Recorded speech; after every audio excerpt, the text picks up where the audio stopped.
Insanity defense. Insanity defense. 1. Formerly, a tactic for classifying, legitimizing the defendant as the type of male factor upon whom the state cannot legitimately impose a death penalty. 2. Today, a tactic for classifying, legitimizing the defendant as the type of male factor whose management should be diverted from the criminal justice system to the mental health system. 3. One of the sacred rituals of psychiatry, often confused, especially by the public, the press, and psychiatrists, with the scientific search by a lay jury in a court of law for the ultimate causes of human misbehavior. The insanity defense and the insanity verdict are joined in holy matrimony in the insanity trial. The defendant claims the non-existent condition of insanity as an excuse for what he did to his victim. The court claims the same non-existent condition as a justification for what it does to the defendant. Formerly, Americans charged with murder were considered innocent until proven guilty. Now they are considered insane until proven sane. People, especially liberals and psychiatrists, say that the two main causes of crime are mental illness and poverty. Insanity is therefore a defense in the criminal law. If we really believed that poverty caused crime, we would have a poverty defense as well. Attorneys calling professors of economics to testify in court whether a particular defendant is guilty of theft or not guilty by reason of poverty. Obesity is the name we give to the bodily condition of being overweight.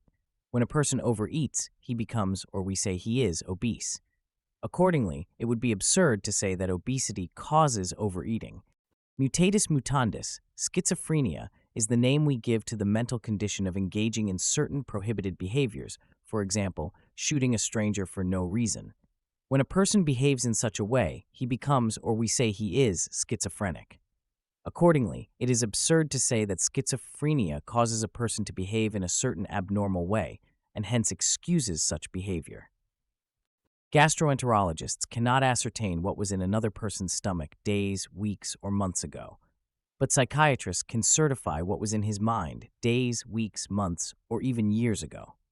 The popular belief that society is responsible for crime and criminals are not responsible for crime, Arnold W. Green points out, amounts to the view that only those members of society who do not commit a crime can be held responsible for crime. Nonsense. This obvious can be circumvented only by conjuring up society as devil, as evil apart from people and what they do. Insanity as evil apart from what a specific, ostensibly insane individual does is perhaps an even more obvious nonsense, but even more appealing because it makes an illness rather than society the culprit. Legally punishing and psychiatrically understanding persons who break the law are two mutually incompatible enterprises. Jacques Barzun has said all there is to say about this, but few people have listened. The advocacy of various brands of cure for crime in effect cripple the law. For with the usual futurism of science, the new intention is held justified by its goodwill alone. The newspapers are full of assaults and murders committed by cured mental patients. Everywhere the application of a crude social and psychological causality is undermining the power of the social compact and the responsibility of the individual. The idea that a person is responsible for his criminal act regardless of who ordered him to break the law is now widely accepted in relation to political crimes, but not in relation to domestic crimes. But why should we treat deceiving Congress differently than destroying one's wife or husband?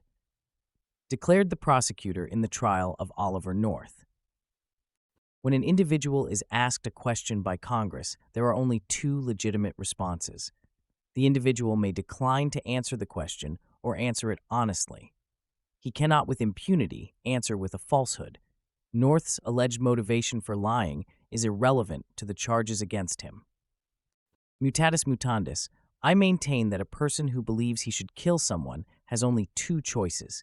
He must control himself and not do so, or he must kill himself.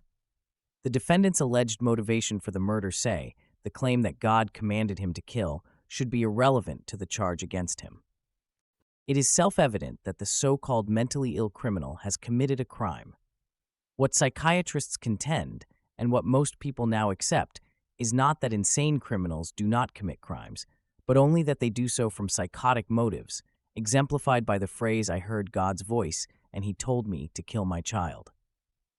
But crimes, asserted Sir Hartley Shawcross at the Nuremberg trials of the Nazi war criminals, do not cease to be criminal because they have a political motive. By the same token, I maintain that crimes do not cease to be criminal because they have a psychotic motive. A French proverb admonishes, qui s'excuse, s'accuse.